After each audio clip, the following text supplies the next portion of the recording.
Coucou mes petits musulmans. Savez-vous ce qui se cache derrière moi? D'après Bukhari, c'est un juif. Alors tuez-le. Bonjour et bienvenue les amis dans le nouvel épisode de la série Un hadith, une connerie. Aujourd'hui, nous allons parler du hadith de la pierre derrière laquelle se cache un juif. Ou de l'arbre, parce que tantôt c'est une pierre, tantôt c'est un arbre.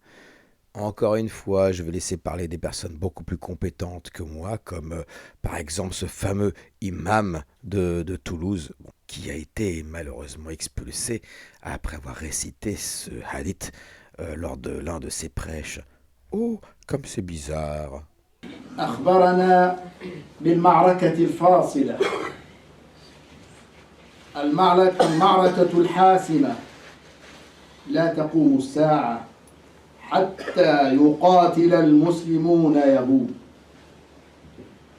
فيختبئ اليهودي وراء الشجر والحجر فيقول الشجر والحجر يا مسلم يا عبد الله هذا يهودي خلفي تعال فاقتله إلا الغرقد فإنه من شجر اليهود أو كما قال عليه الصلاة والسلام حديث رواه الإمام مسلم. Ah, je me rappelle de ma jeunesse en banlieue avec mes potes musulmans, dont la seule pratique consistait à faire le ramadan une fois par an et à ne pas manger de cochon, et ça s'arrêtait là, qui ne connaissaient absolument rien à leur dogme, excepté que le Coran est la parole d'Allah et deux, trois bricoles et quelques hadiths par-ci, par-là, dont celui-ci. Ah, il faisait partie de ceux qui connaissaient. Je connais peu de musulmans qui ne connaissent pas, dès le plus jeune âge, ce hadith qui raconte vraiment de la connerie. Alors, je vais vous laisser le réécouter pour mieux comprendre.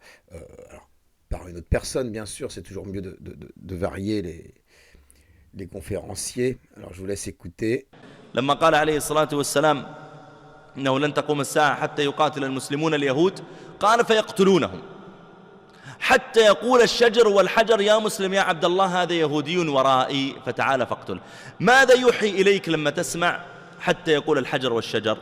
إن اليهود يهربون على طول ويختبئ خلف شجر وحجر. وقال الله تعالى عنهم لا يقاتلونكم جميعا إلا كيف؟ في قرى محصنة أو من وراء جدر. Alors, qu'est-ce qu'on peut retenir de ce hadith?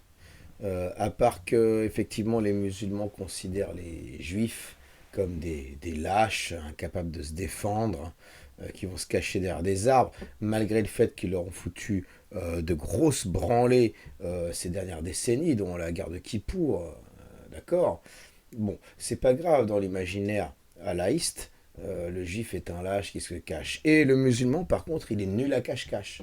Ah, cache-cache, il est vraiment, il est nul, il est zéro pointé le musulman.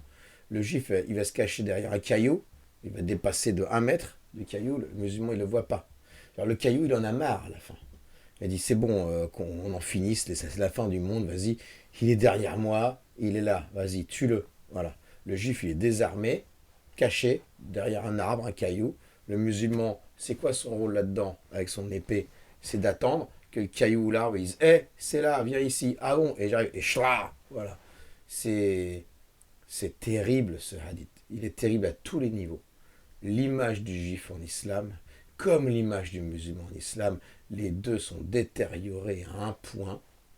Ce hadith, comme tout Bukhari, tout Muslim, sont à brûler ou à jeter à la poubelle. Voilà. C'était un hadith, une connerie. Bonjour, bonsoir.